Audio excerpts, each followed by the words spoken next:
سلام عرض ادب خدمت همه دوستان و همکاران گرامی.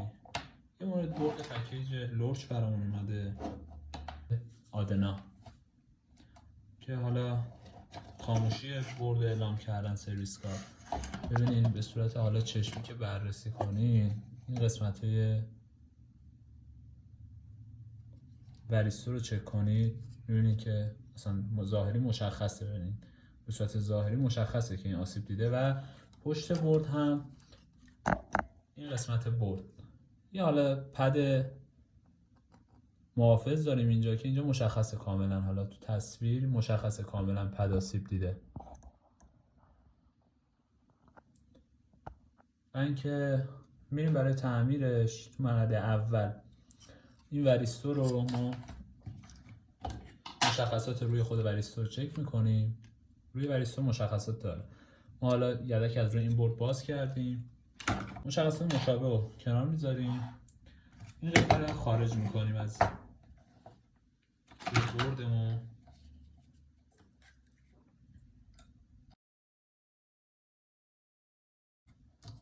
به همین راحتی این قطعه جدا شد. قطعه بعدی دیسپلی فعلا جدا میکنیم چون در حال حاضر هنوز باش کاری نداریم.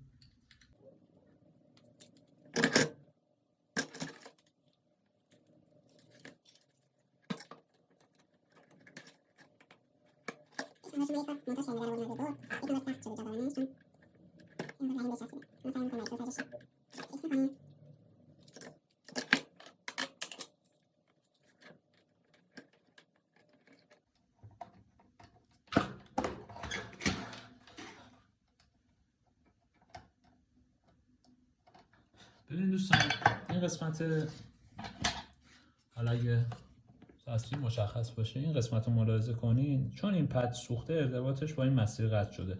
من به ناچار روی این مسیر اومدم تراشیدم. حالا از قبل من این کارو کردم. این روی این مسیر اینجا تراشیده میشه، اینجا بعد ارتباطش این پد خودش حالت فیوز مانند هستش، یعنی شما تو بازرسی چشمی اولی متوجه میشید که این پد اینجا آسیب دیده. شما روی برد این پد و ارتباط رو از این پایه که اینور برمیگرده به پایه نول فیوز ارتباطشو با اینجا برقرار میکنین. بعد میریم برای تستش ببینیم قطعه های دیگه هم آسیب دیدن یا خیر. من اینو قبلا تراشیدم و که سیم برای لحیم ازش استفاده میکنیم. به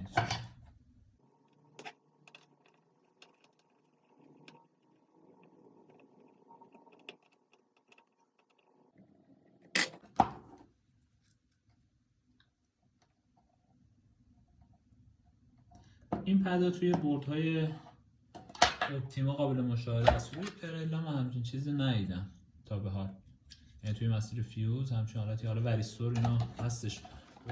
رادیاتور هم اینجا ما داریم که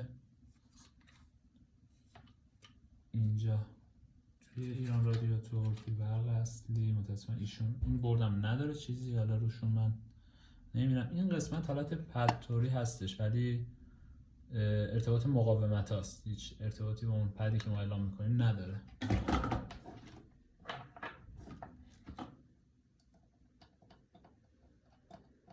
حالا کار از این تمیزتر هم میشه در بیاد. ما فقط صرفا برای اینکه داریم فیلم میگیم، برای اینکه تایم زیاد نخواد انجام میدیم. بعدن حالا ما بعد از اتمام فیلم این کار رو یه مقدار تمیزتر انجام میشه.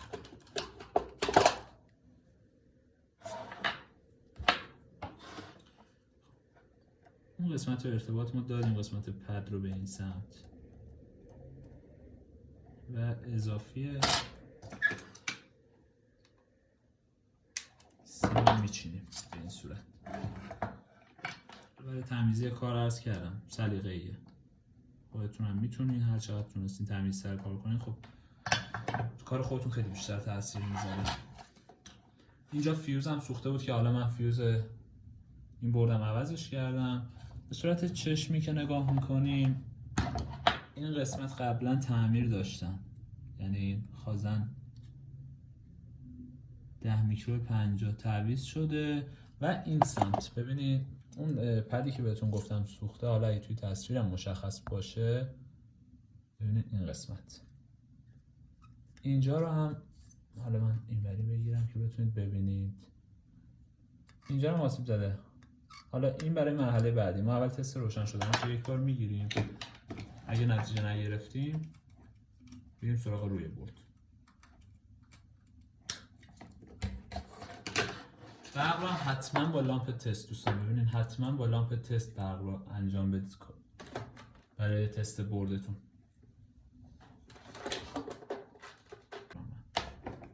ببین از لامپ تست حتما باید استفاده کنید. دیسپلی دستگاه این توی تصویر که مشخص باشه اینجا اگه روشن شد. بله این هم ارور USB که حالا به خاطر سنسورایی هستش که وصل نشده. این بورد به خاموشی کامل اومده بود، در حال حاضر اوکی شده. ممنون از لطفتون، لایک فراموشتون نشه جهت حمایت از ما. متشکرم.